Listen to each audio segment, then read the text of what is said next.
In today's video, I'm going to teach you how to enable GitHub pages for your project in just about 5 minutes. If you're looking to showcase your projects, portfolios, or want to host a static website directly from your GitHub repository, you're in the right place.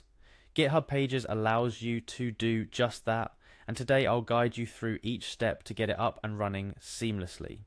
Let's start by navigating to GitHub. Simply open your browser and type in the GitHub URL to access its homepage.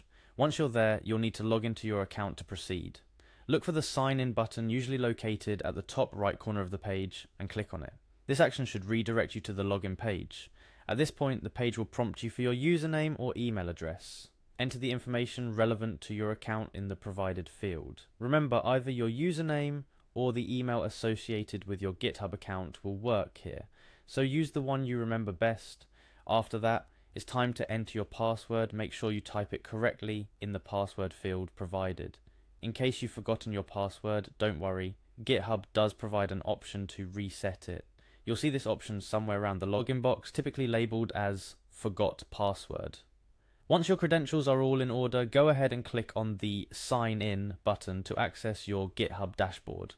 This dashboard is essentially your control panel where you can access all your repositories, settings, and more. Now that you're signed in, locate the Your Repositories section to find the repository where you want to enable GitHub pages. This might require you to navigate through the dashboard a bit. Once you find your repository, click on it to open its specific settings and options. Within your repository, look for the Settings tab. You will find this either at the top of your repository page or within a menu depending on GitHub's current layout. Clicking on Settings will take you to a page where you can manage various aspects of your repository. Scroll down the settings page until you find the Pages section.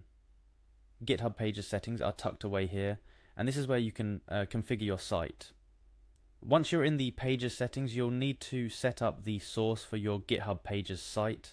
The source is essentially where GitHub will look for the HTML/CSS/JavaScript files to build your site from.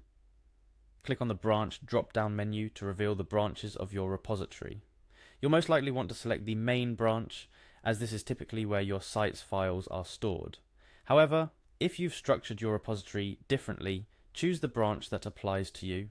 After selecting the appropriate branch, GitHub will automatically save your settings and start the process of deploying your site. It's almost like magic. GitHub takes care of the heavy lifting by turning your code into a live site, hosted directly from your repository, and just like that, you've enabled GitHub Pages for your project. A few things to keep in mind: it might take a minute or two for GitHub to build and publish your site initially.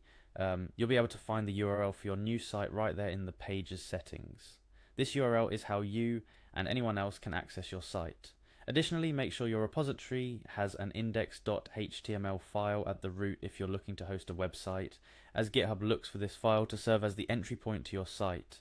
In conclusion, GitHub Pages is an incredibly powerful tool for hosting and sharing your projects with the world. By following these steps, you've unlocked a whole new avenue to showcase your work. Whether you're a student, a professional, or a hobbyist, this feature enriches your GitHub experience by letting your work shine on a global stage. Remember, exploring the documentation and tutorials GitHub provides can offer more insights and advanced customization options for your site. Happy coding, and enjoy sharing your projects with the world through GitHub Pages.